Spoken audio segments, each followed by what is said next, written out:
again, welcome to everyone to this presentation. Looking forward to having Zoe Lee again present on a little different topic than she did previously. Look forward to that. So I'll turn that over to you, or if Dean Ritter wants to comment before we begin. Okay, thank you, John, for the introduction. And I'm Zoe Lee from Jacksonville University. I am assistant professor here. And my presentation today is about entrepreneurship. So my research focus is on family business. And more recently, I just have immigrant entrepreneurs add this into my research portfolio. And before I start, I just want to give you some example of my recent publications on family business and immigrant entrepreneurship. So I have been in the family business research area for several years. As you can see, several publications. Okay, so family business, let me start from family business first, and then I will switch to immigrant entrepreneurship. So let me ask you one question. Are family firms ubiquitous? Are they everywhere? So how many publicly traded firms that you think may be family founded or family owned? Any guess?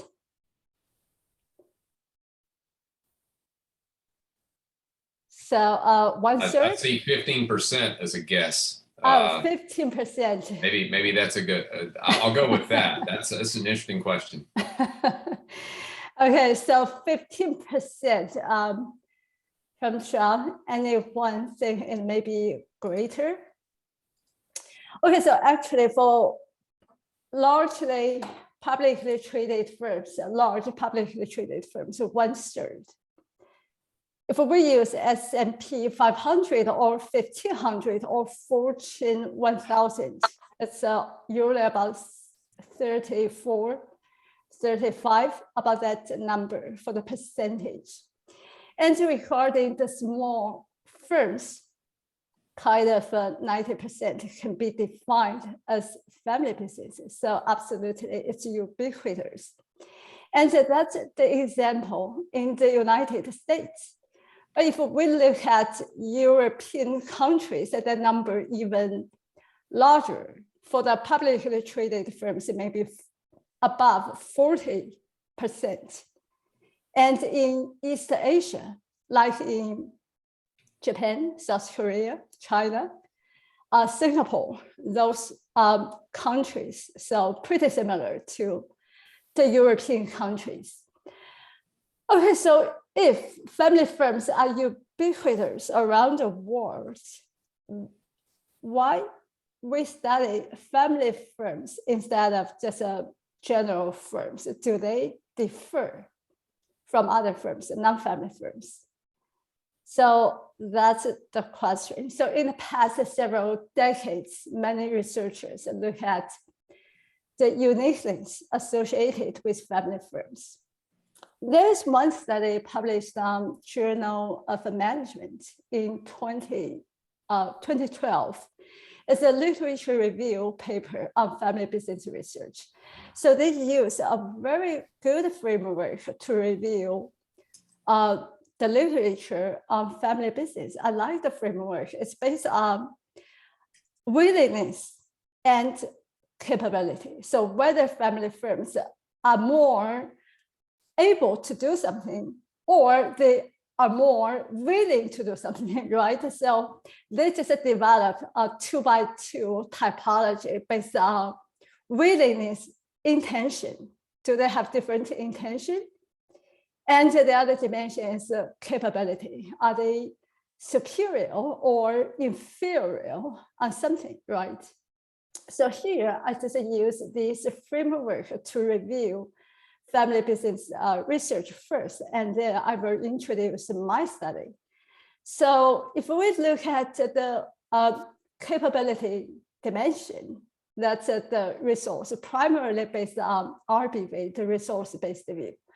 So prior studies argue that family firms have unique resources, like family ties, the strong bonding relationship among family members, and then the trust relationship within the family, and absolutely the altruism, right?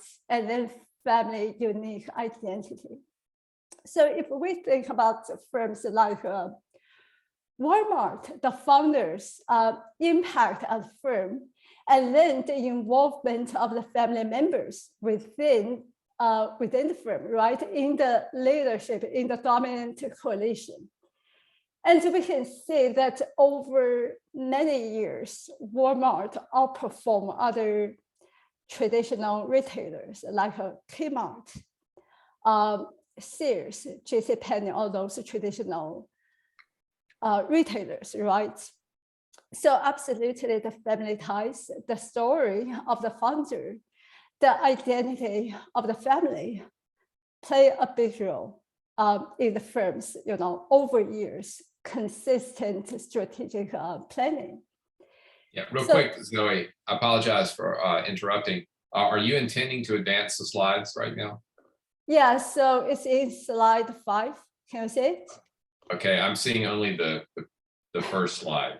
Yeah, so I think that's the problem about the Mac operation system. We discussed this issue previously. So it's just, let me see how to. You might be able to just scroll. If you have an issue, you could scroll down on the side. It just showed the main slide. That would probably work as well. Okay, so can you see the move of the slides? No? Yeah, I can see a scroll on the side, and then I see the first slide. Only the title slide.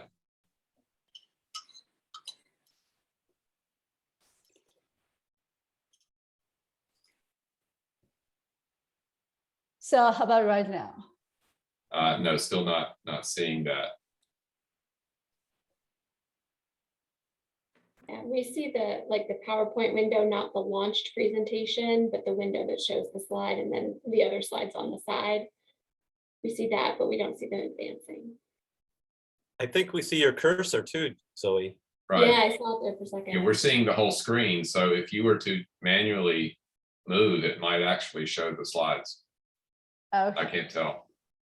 Okay, so let me stop sharing my screen first. Okay, we're seeing a shift now. It's good now. Yeah, so you could do that. That would be fine. So it's a slideshow or just with the window of other slides. Yeah, we Right. don't see the slideshow version. We see like the PowerPoint window that shows you all the slides on the side like that. Okay. But now we see. But now it's we see- okay. Yeah, it's okay. So if you just scroll, probably, okay, no so problem. okay, so If you scroll down like you're doing now, we'll be able to follow. Yeah. okay. So So if there's any issue, just stop me, please, John. Thank you. okay. Thanks. Okay, so that's what I said. The publications related to family business and immigrant entrepreneurship. So, yeah, that's what I asked. The prior studies on family business. So you can see that based on the prior study, family firms are ubiquitous, and how do they differ? So as I said, based on the willingness and capability framework, so family firms have unique resources like the strong family ties, the trust relationship, and the family identity. But from the other side of the story is family firms may be different from non-family firms based on the goals they pursue. So they have long-term orientation because that's the family business with a family story, right? So they usually have a long-term orientation. And also from the agency perspective, family owner manager, there is no conflicts between the between the owner and managers in terms of the interest, right? So in family-owned managed firm, so the owner manager have the aligned interest, right? But the other issue is the principal conflicts. If the firm has more than one owners and to have non-family owners, absolutely there are principal conflicts, the conflict interest between different owners. And also within the family, absolutely, the different family members may have their own interests, may have their own goal as well. So from this perspective, family-related goals, family firms may have, may experience the conflicts that non-family firms may not experience, right? So that's all the issues with family firms. So get back to the question, do they differ from non-family firms? Absolutely, they differ, and they differ in different ways, right? In terms of the capabilities that they have, in terms of the resources that they have, or in terms of the goals that the firm pursues, right? So that's the family business research. And then based on the unique things associated with family firms, the question that asked by researchers is like, do family firms outperform or underperform? So what do you think? Outperform or underperform? It may be either way, right? So some family firms may outperform other firms, while others may underperform. So the question is, family firms are not homogeneous, they are heterogeneous.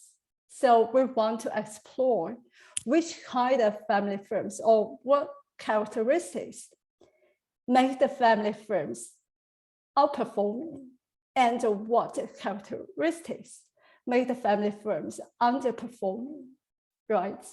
So going, if we look at this question, whether family firms are heterogeneous, we would like to look at family-related features like a family involvement in ownership or management or serving on the board. Do they have different impacts? Or the founding family owned and managed versus a later generation owned and managed. So when we look at, for instance, like Walmart, the founding member, right? The founder of the firm, and now it's moving to the later generation managed. Yeah. So I think the son of the founder stepped down from the chairman position some years ago, but right now it's still on the board, right? In Walmart. So we can see that the founding family owned and managed firm versus a later generation owned and managed firm versus, the founding family exit from the firm. We can see the impact may be different. Another impact may be the familyness, and this is a specific word created in family business research. Familyness means the unique resources related to family firms. So it can be the unique social capital. It can be related to the family identity with the business, right? Think about Bfra. It's a family founded, owned, managed firm. And I think right now it's in 3 generations are involved in the management, from the grandfather, the founder, to the 4 kids, 3 sons and 1 daughter, I think. And now the grandkids are involved in the business as well, right? So we can see the uniqueness associated with this firm. Bfra doesn't open in Sunday, right? It's just because of the family's relation, right? And then the founding members' impact on the firm is really strong. So we call those unique resources, capabilities as a familyness. Another word related to family business research is a social emotional wealth. It means the firm usually does not pursue economic goals only. So they have their social emotional goal. What's that? It may be the emotional attachment with the business. So there is one study published in 2007 in SQ. So it looks at the olive oil plant in Spain. So there are so many family-owned small businesses in those areas in the 1960s, 70s, but with the industrialization in this industry, so large firms began to acquire those small family firms, small firms in this area. But the firms owned by families, so they tend to face the risk of business failure, the risk of bankruptcy. They didn't want to sell the business to the large firms. They want to keep it.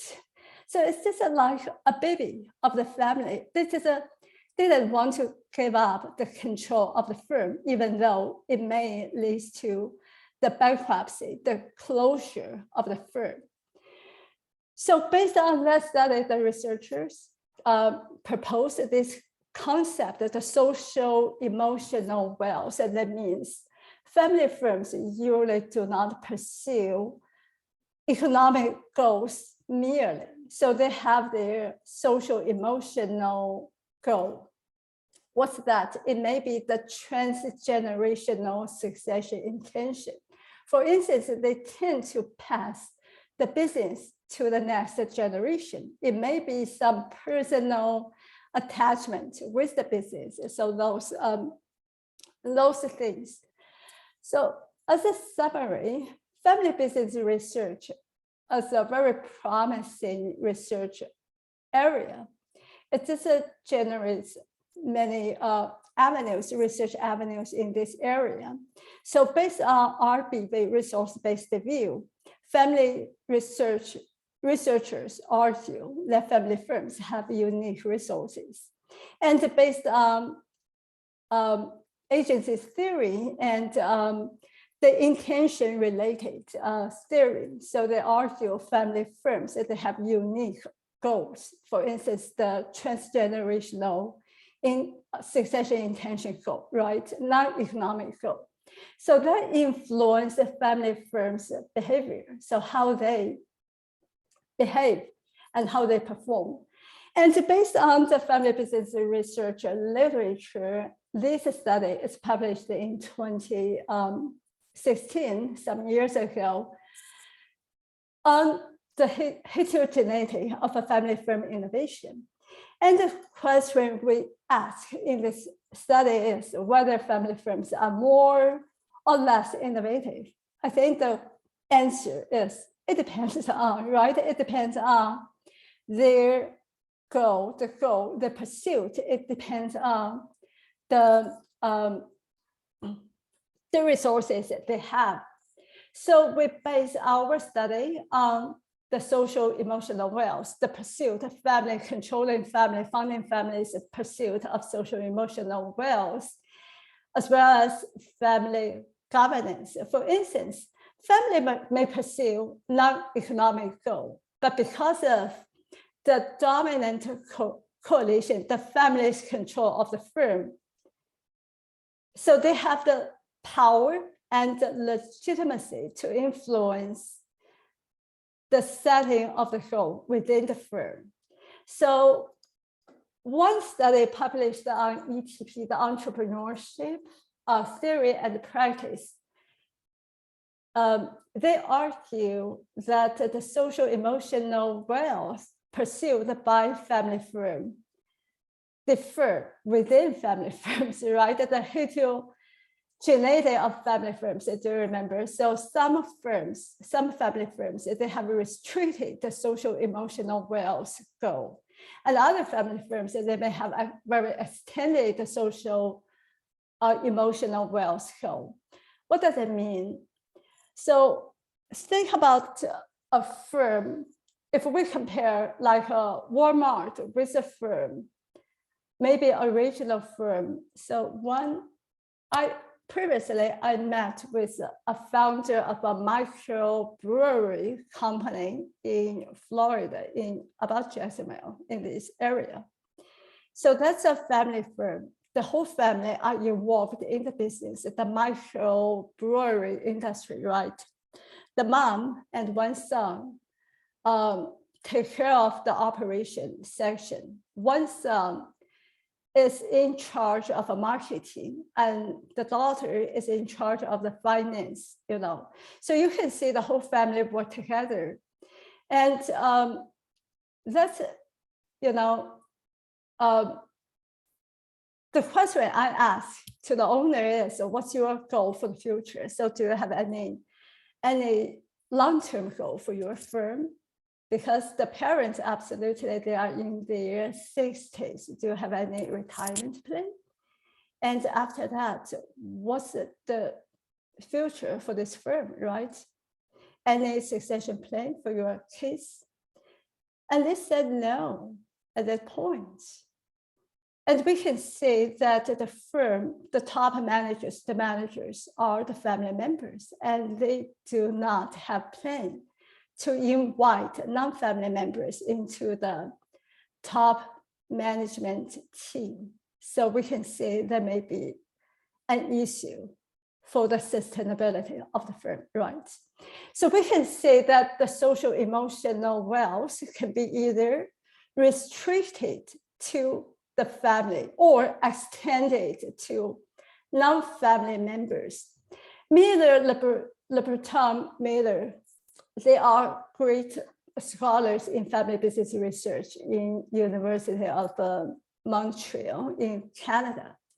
So they propose that family firms can be classified based on their pursuit of social emotional wealth. It can be either restricted or extended. So we use their model and combine this dimension with the family governance dimension, and we divide the family business into two typologies to analyze their innovation, their innovativeness, right? So we classify family firms into four typologies. So the first one, we call it limited innovators. So that means that they have restricted social emotional wealth, that kind of pursuit. So that means they just focus on the current generation of the family, and they involve family members only in the top management team. And in that situation, the firm's innovation capability is very limited. But if the firm can invite non-family members to the firm, so the firm may have the potential to innovate. So for the microbrewery company in Florida, taking that as an example, if they can invite non-family members into the team, absolutely they have the potential to have access to diverse knowledge, to diverse expertise, right? That the firm has the potential to innovate. So the other type, Q2 here, okay. So that's the situation that the firm has transgenerational family wealth pursuit. They want to create more value, more wealth, not only for this generation, but also for generation in the future. So think about Walmart and Chick-fil-A. Both founders, they have their religion. So they have a very forward-looking perspective, right? Not only focus on right now, but they have the plan for the future. So in that situation, even though, for instance, Chick-fil-A, they have all the family members involved in the top management team, but they have this extended social emotional wealth pursuit in that situation, they are intended innovators. They tend to innovate, right? And the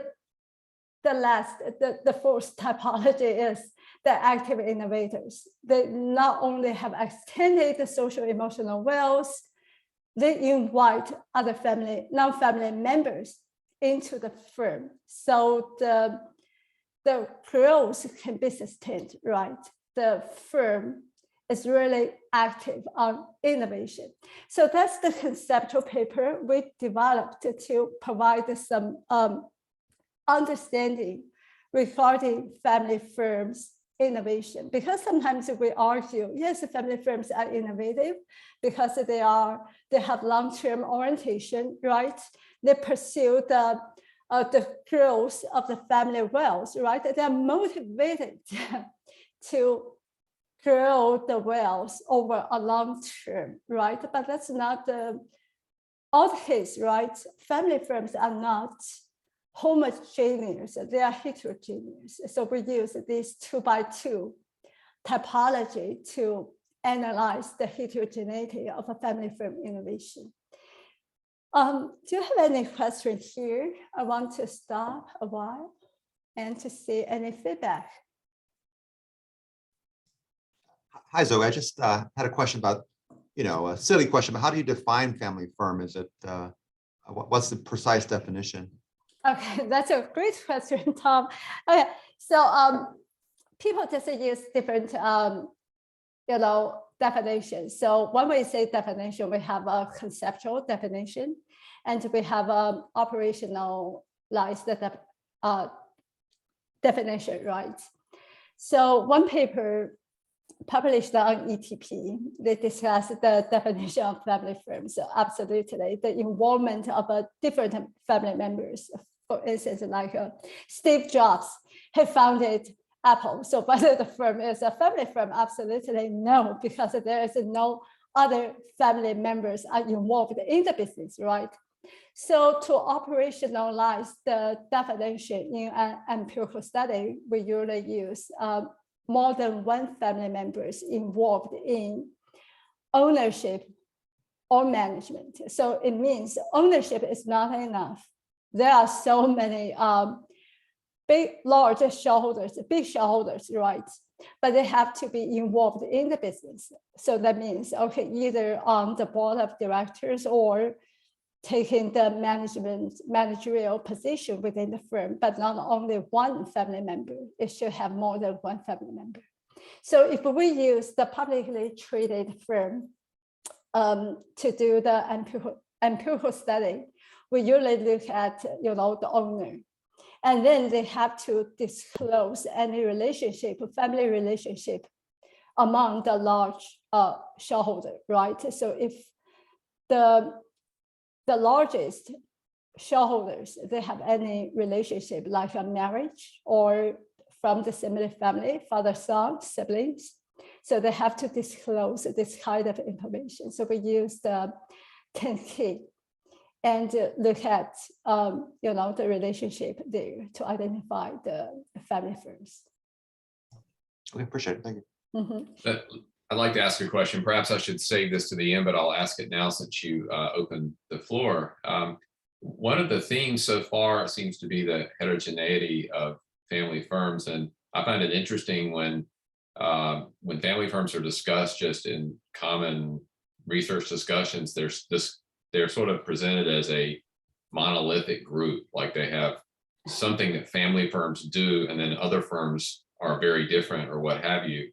And it seems like you're building your work on the notion that there's a high degree of variability among firms that are categorized as family. Am I reading that correctly? Do you think that's a misnomer, sort of in the general literature? Okay, so John, so absolutely, family firms, first, family firms differ from non-family firms, right? So they have something in common, for instance, the social emotional wealth and the pursuit of non-economic growth, and also the trust relationship in many family members, right, among the family members. So absolutely, that's something make the family firms differ from non-family firms, right? But even though we classify, okay, family firms and non-family firms, but when we look at family firms, they're not kind of similar to each other at all, no. So we can see the mom and the pop small business, we can see the family impact in the large firms, and in firms are performing and in firms are underperforming, right? So we just want to know better for the family firms. For instance, we have the publicly traded firm and private firm, right? But it doesn't mean that all the publicly traded firms are performing or underperforming, right? We want to have a better understanding of a publicly traded firm. So maybe what kind of a corporate governance mechanism may help the firm outperform, right? So the question I think asked by the family business researcher is, how can we understand the family firms better, right? And how to understand why some firms, they are in the fifth, sixth generation, but some just cannot survive in the second generation, right?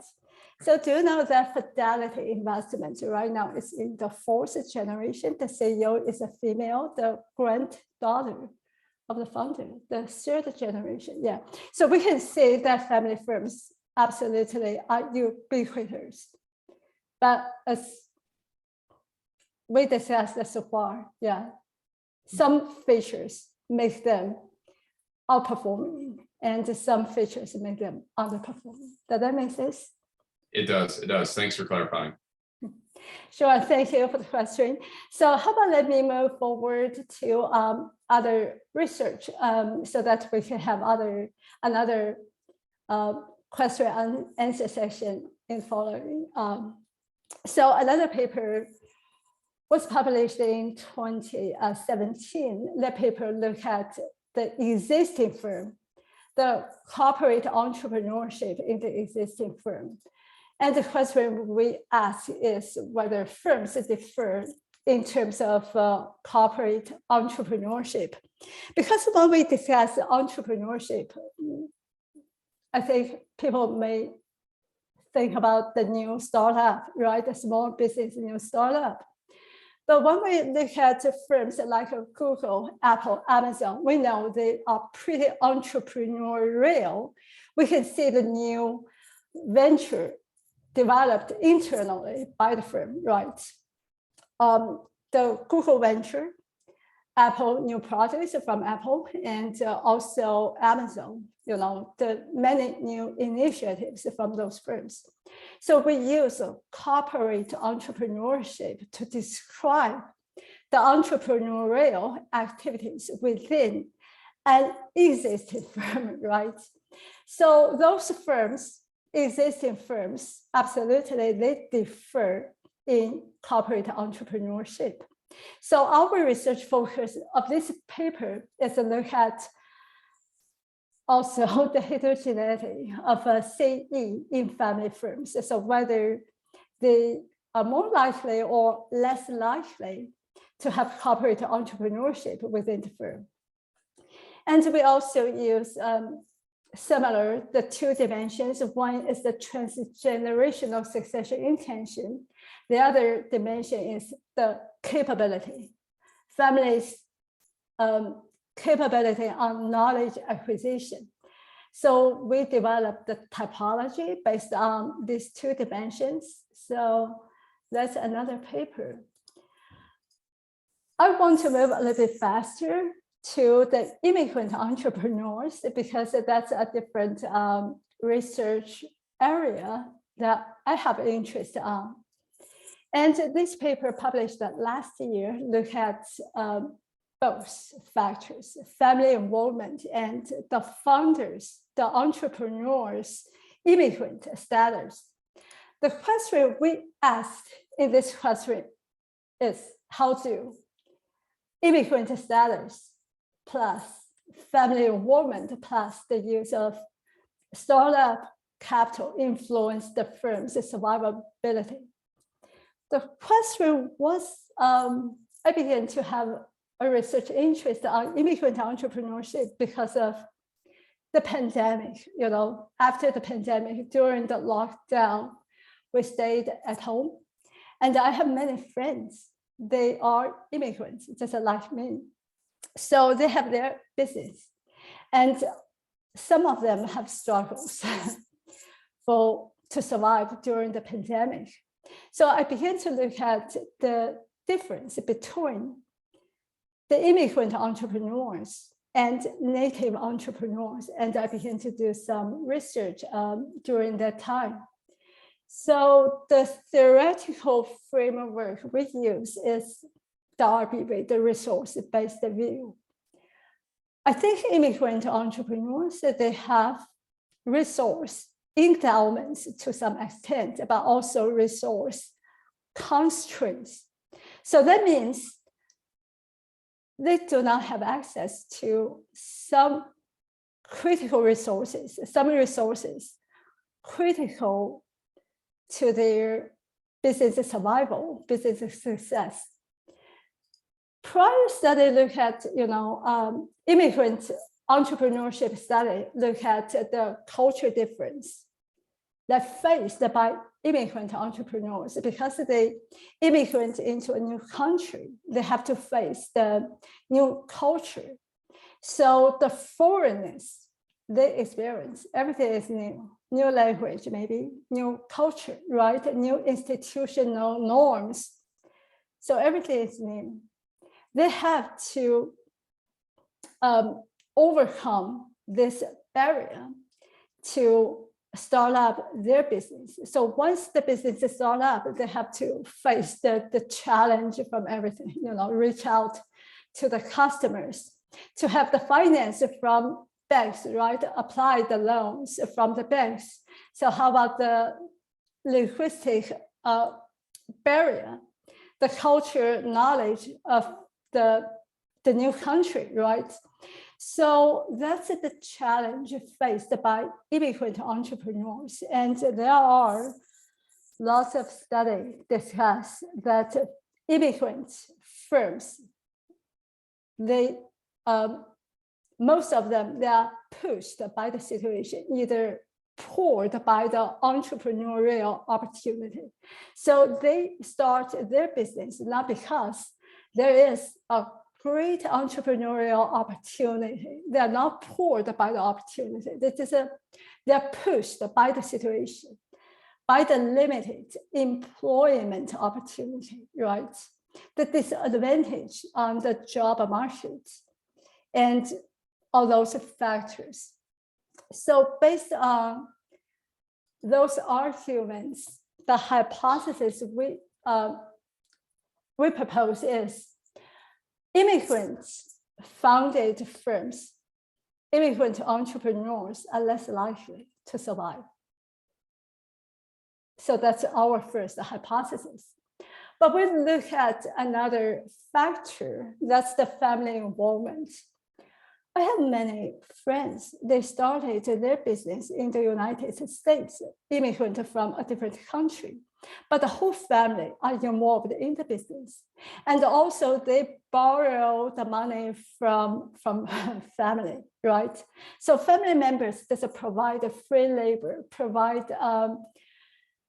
patient capital, provide the social networks, right? Provide all those resources to the family members. So we argue that family involvement absolutely makes sense for those immigrant firms. But when we compare native entrepreneurs with immigrant entrepreneurs, if the native entrepreneurs, they have family involvement, absolutely that's a plus for the new startup, right? But for the immigrant entrepreneurs, their family involvement is different because the whole family is in the adverse situation, in a very challenging situation. So the willingness the feelings of we are together. We have to face the challenge together. So it just pulled the family members together. And the solidarity among family members is greater than the solidarities we can find in native family-owned entrepreneurship. So we argue that family involvement has the moderating role, moderating impact on the relationship between immigrant status and the survivability. So that means family involvement has a greater impact for immigrant entrepreneurs when compared to native entrepreneurs. So our second hypothesis is about family involvement, the moderating impact from family involvement. Our third hypothesis is about startup capital for immigrant entrepreneurs. Literatures argue that it's pretty difficult for them to apply bank loans because they have to go to the bank, they have to show their credit records, right? So based on their knowledge about the institutional norms, the government policy, the immigrants are less likely to have this kind of a knowledge when we compare immigrant entrepreneurs with native entrepreneurs. So they are in a disadvantaged situation when they apply for bank loan. And also they do not have long-term credit records, right? So all those factors influence their access to the financial capital, to the social, to the external financial capital. And based on prior literature, we know that the small startups access to financial capital usually follow a pecking order. So they tend to use their own money first, and then they tend to use debt secondly, and then lastly, they may have external equity because they want to have the control, right? So based on that argument, we argue that external capital, that means the capital provided by government loans, by banking loans. So it's hard to be accessed, to be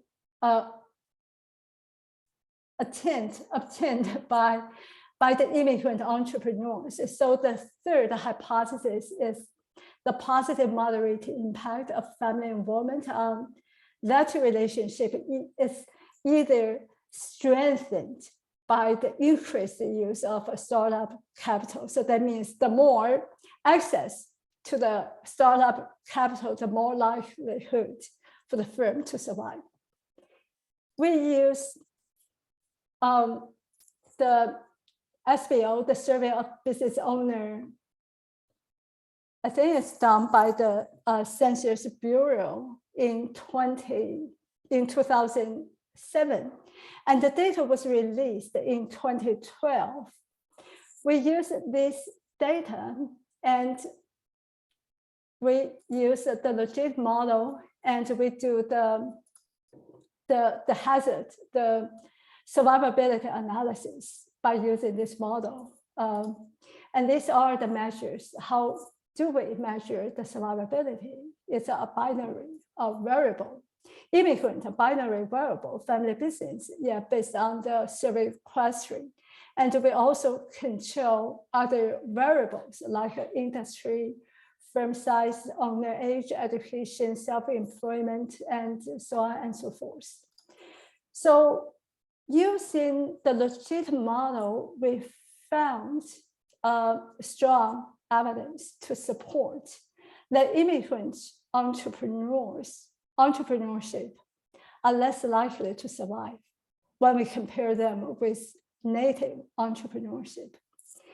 And when we look at the model 2, it suggests that we can see family involvement has a positive impact on that. So that means for both native entrepreneurship and immigrant entrepreneurship, family involvement has a positive impact. But family involvement has a stronger positive impact on business survival for immigrant entrepreneurs compared to native entrepreneurs. So if we look at the two-way interaction plot, so we can see that this solid line is a non-family without the family involvement. So here is immigrant entrepreneurship, native entrepreneurship. So without family involvement, we can see that immigrant entrepreneurs are less likely to survive their business compared to native. But with the family involvement, absolutely, the survivability of the business is improved dramatically, right? But immigrant family-owned firms, they have the highest survivability likelihood. So that means it's more likely, most likely for family immigrant-owned business compared to other 3 types of entrepreneurs. It's pretty interesting, right? And when we go to hypothesis 3, when we add the use of different types of startup capital, like internal, this is for internal, we didn't find a significant impact here, but we find a significant moderating impact when we look at the use of external capital. So that means, okay, so look at the right figure. The left, we didn't find any significant 3-way interaction impact, right? So it doesn't make sense for the left-hand figure. But look at the right-hand figure.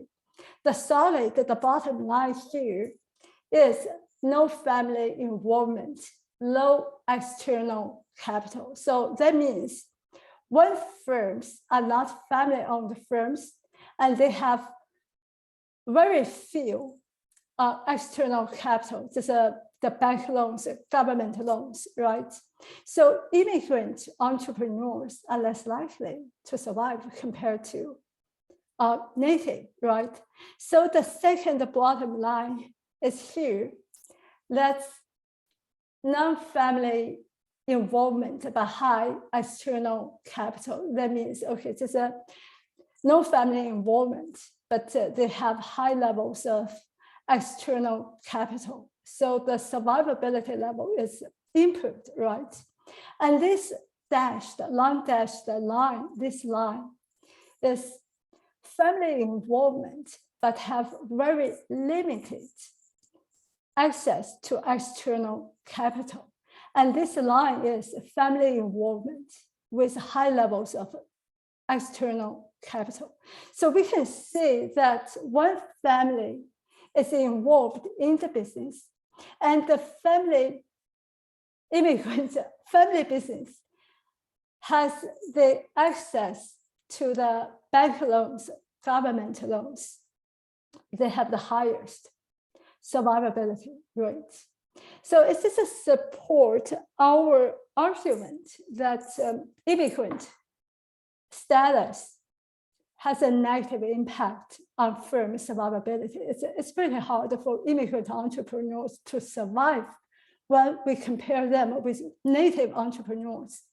But absolutely, family involvement help the businesses to survive because of the solidarity among family members. And because the access to external financial capital is very important. So if they have the bank loans, absolutely, they help the firm to survive further. So we use Cox proportional hazard regression for a robustness test. Cox hazard regression. It's good for this kind of a survivability issue because whether a firm survives is a time relevant event, right? So an example of using hazard regression is, the use of drug treatment for lung cancer suffered people. So for people in their age of 40s compared to people in the age of 80s, the survivability rate shouldn't be the same, right? So the survivability is a time relevant event. So similar to the small business. So whether a firm survived in their first year, second year, fifth year, 10th year, it's kind of relevant to the fact how old the firm is, right? How many years from the startup. So we use the Cox proportional hazard regression to include the impact of time on the survivability. And the findings are very consistent. We can see that because the hazard is the opposite measure of the survivability. It's just the hazard is not survive, right? So immigrant firms are more likely to not survive, to have the hazard. And the family firms has a negative impact on the hazard. So family firms are less likely to not survive, right? So the findings are very consistent. We can see the significant impact of the two-way interaction and the significant impact of the three-way interaction when we use external capital, but no significant impact for the use of internal capital.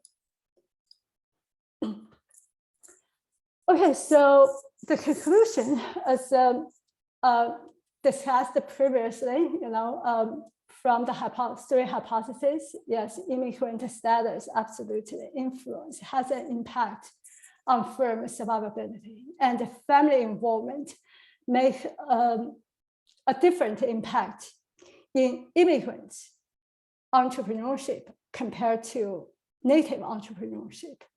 And the access to external capital is a critical factor to firms' survivability. Yeah, I think that's all for this study. And I also have other studies, related to this topic, but not exactly the same. So I have studies with my co-authors on other types of the business, for instance, the Hispanic-owned business or the business with military background. I think that's my research. Questions here? Thank you for your patience. Thank you, Zoe. I think you have 2 questions in the chat if you'd like to take a look. Okay, so let me see it.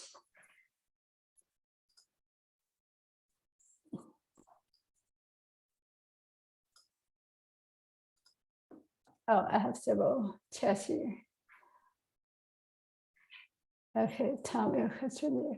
So how big are the gaps in high external capital levels between immigrant and native family firms? I didn't put the table in this presentation, but in our paper, I would be happy to send you a copy of my paper.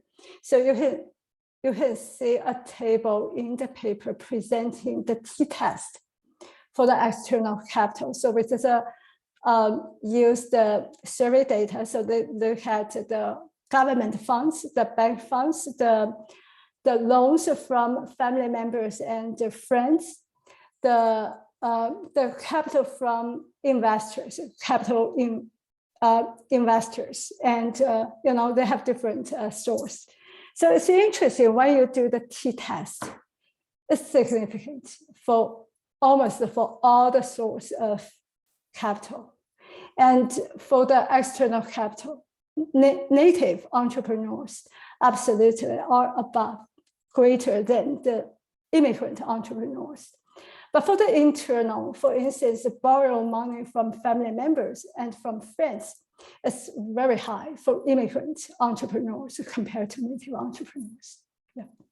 Okay, thank you. Yeah, I was curious about some people, you know, come in the U.S. and they have a lot of money. The family has a lot of money, right? Yes. So sometimes you can sustain a business because you just have a lot of money.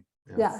So there are several papers that discuss, you know, how, you know, the entrepreneurs from Singapore, so they support with each other, right? So how they use the money within the family, the siblings, just support each other at a different stage of the business, right? At the startup. And this is like a portfolio managed by a big firm, but this is the portfolio managed by a big family. Yeah, operating different businesses. Yeah, that's the case. Thank you, Tom. Thank you. Okay, so next question. John, did you test for any differences among? No, not for this study. I think it's just based on the data from SBO PALM's data. Right. Yeah, this is have one question. Right. Are you born in the United States or not? But I think that's really interesting because from different, so from developing country, developed country, absolutely that's different. Yes. Yeah, I figured that might be a data issue, but it would be interesting to look at different countries and even personal background, size of family, a lot of issues that could come into play. Yeah, absolutely. Yes. And also, you know, in the immigrant entrepreneurship study, actually they have arguments on, you know, immigrant entrepreneurs are a big portion in the Silicon Valley. So either pulled by opportunities or pushed by the disadvantaged situation, you know, so quite different. And when I look at the SBO data, I think I can distinguish the industry, you know, so that's interesting. Probably in the future, that's one of the future research direction. Thank you. Sure, thank you, John. Okay, any other questions?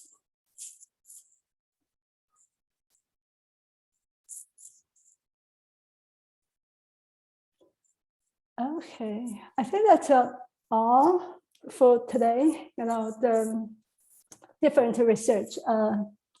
So I really look forward for future research opportunity, you know, related to family business or related to entrepreneurship. So if you have any question or have any interest, just send me email. And Yes. thank you for being here. Well, thank you. Let me add that our next presentation is in 2 weeks. If you're not on the mailing list, send me an email if you'd like to be added to that. I'll be asking Zoe for a link to the presentation today soon to share as well for those who were not able. I do know a couple of people who wanted to see this who will be watching the presentation later. So that's always very helpful. So thank you for a great presentation. Thank you, John, for organizing this, and thank you for everyone for being here for my presentation. And you have a wonderful weekend, everyone. Okay, thank you. Have a great day, everyone.